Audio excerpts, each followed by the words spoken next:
বন্ধুরা, এমন একটা গ্রামের কথা ভাবুন যেখানে প্রতি মাসে একটা করে অবিবাহিত মেয়ের মৃতদেহ পাওয়া যায়।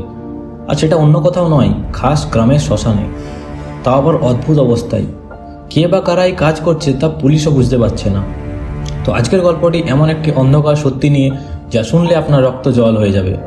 ঘটনাটি ঘটেছিল পুরুলিয়ার একদম শেষ প্রান্তে থাকা আনন্দপুর গ্রামে। গত 8 মাসে সেখানে 8টা মেয়ের লাশ পাওয়া গেছে। এই লোমহর্ষক রহস্যের কিনারা করতে মুক্তিবার্তা পত্রিকার তরফ থেকে পাঠানো হয় এক সাহসী সাংবাদিক ও প্যারানর্মাল এক্সপার্ট রাজকে। কিন্তু রাজ জানতো না এই গ্রামে এমন এক অশুভ শক্তি লুকিয়ে আছে যার কল্পনাও সাধারণত মানুষের পক্ষে করা অসম্ভব। পরের দিন আনন্দপুর স্টেশনে নামতে রাজ বুঝতে পারে যে এই জায়গাটা কতটা থমথমে। স্টেশন মাস্টার তাকে বলেন, এখান থেকে অন্তত 6 কিলোমিটার রাস্তা, কোনো গাড়ি ঘোড়া পাবেন না। এই দুপুরবেলায় হেঁটেই যেতে হবে আপনাকে, তো সাবধানে যাবেন। গ্রামে পৌঁছে রাজ দেখে চারদিকে প্রবল আতঙ্ক। যাদের উপায় আছে তারা মেয়েদের গ্রামের বাইরে পাঠিয়ে দিচ্ছে, আর যাদের উপায় নেই তাদেরকে ওই গ্রামের মধ্যেই থাকতে হচ্ছে। তো রাজ সোজা চলে যায় স্থানীয় থানায়। সেখানকার বড়বাবু তাকে যা জানালেন তা শুনে রাজের কপালে চিন্তার ভাঁজ পড়ল। বড়বাবু বললেন, গত 8 মাসে শ্মশানে মোট 8টি অবিবাহিত মেয়ের মৃতদেহ পাওয়া গেছে। মেয়েগুলোর বয়স 16 থেকে 20-র মধ্যে। আর সবচেয়ে আশ্চর্যের বিষয় হলো, প্রতিটি মেয়েকে খুনের আগে নিজের ইচ্ছায় তাদের শালীনতা ভঙ্গ করা হয়েছিল এবং তারপর গলা টিপে মারা হয়েছে। পুলিশ কোনো প্রমাণই পায়নি। রাজ গ্রামের এক গুমটিতে থাকার ব্যবস্থা করে। বিকেলে চা খেতে বসে সে গ্রামের মানুষের আলোচনা থেকে জানতে পারে এই খুনগুলো শুরু হওয়ার ঠিক 1 মাস আগে গ্রামের এক অল্প বয়সী বিধবা মহিলা হঠাৎ নিখোঁজ হয়ে যান, যার খোঁজ আজও পাওয়া যায়নি। রাত তখন গভীর। রাজ নিজের খাটিয়ায় বসে মৃত মেয়েদের ছবি আর খুনের তারিখগুলো মেলা শুরু করেছে। হঠাৎ সে একটা ভয়ঙ্কর মিল খুঁজে পায়। রাজ দেখে প্রতিটা খুন হয়েছে ঠিক অমাবস্যার রাতে। আর যে বিধবা মহিলা নিখোঁজ হয়েছিলেন সেদিনের তারিখটা হিসাব করতেই রাজের চোখ কপালে ওঠে। সেটা শুধু অমাবস্যা ছিল না, ছিল মাসের 2য় শনি অমাবস্যা এবং তার উপর পূর্ণগ্রাস সূর্যগ্রহণ। রাজ বুঝে যায় আগামী পরশু অমাবস্যায় আবার কোনো মেয়ের প্রাণ যেতে চলেছে।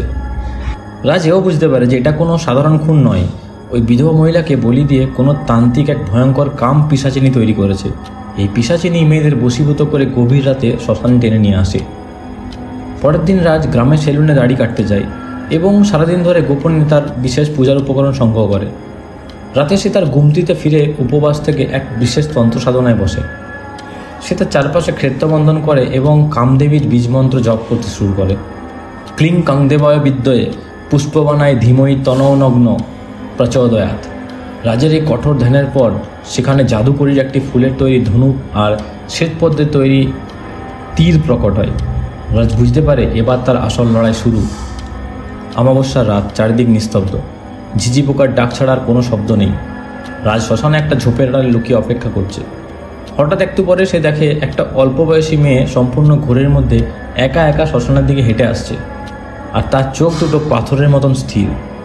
আর একই মুহূর্তে দেরি না করে রাজ সে জাদুকরী পুষ্পধনুক থেকে শ্বেতপদ্মের তীরটি সোজা মেয়েটির দিকে ছুড়ে দেয়।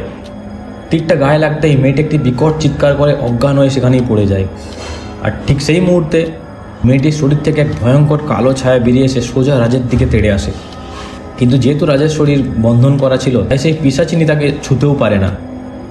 রাজ তখন ওই কাম পিশাচিনীকে আদেশ করে বলে, যে তান্ত্রিক তোর এই ইন্ধন জাগিয়ে আজ শান্ত করতে পারেনি, তুই তার দিকে ধেয়ে যা এবং তাকে গ্রাস কর। রাজের কথা শেষ হতেই সে কালো ছায়া তীব্র বেগে শ্মশানের ভিতর ছুটে যায়। কিছুক্ষণ পর রাজ সেখানে গিয়ে দেখে মাটিতে 2টো মৃতদেহ পড়ে আছে। একটা ওই নিখোঁজ বিধবা মহিলার, যা রাজের চোখের সামনে কঙ্কালে পরিণত হলো, আর অন্যটি বাজারের ওই নাপিতের। হ্যাঁ বন্ধুরা, ওই সাধারণত নাপিতই ছিল সেই তান্ত্রিক। সে সেলুনে আসা গ্রামের পুরুষদের চুল সংগ্রহ করত এবং সেই চুলের সাহায্যে তাদের পরিবারের কুমারী মেয়েদের শরীরে কাম পিশাচিনী পাঠিয়ে তাদের বশীভূত করত। আজ সে শয়তান নাপিতের মৃত্যুতে ওই কাম পিশাচিনীর আত্মা মুক্ত হলো। রাজ ওই বিধবার কঙ্কালটা তুলে নেয় যাতে জলে বিসর্জন দিয়ে তার আত্মাকে চিরতরে মুক্তি দিতে পারে। আনন্দপুর গ্রাম চিরকালের মতো একটা অশুভ শক্তির হাত থেকে রক্ষা পায়। তো বন্ধুরা, গল্পটি কেমন লাগলো? সত্যি বলতে আমাদের আশপাশে থাকা সাধারণ মানুষের মধ্যে যে কোনো ভয়ঙ্কর রূপ লুকিয়ে থাকে তাকে বলতে পারে না।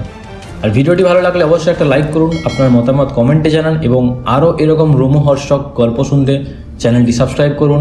ধন্যবাদ।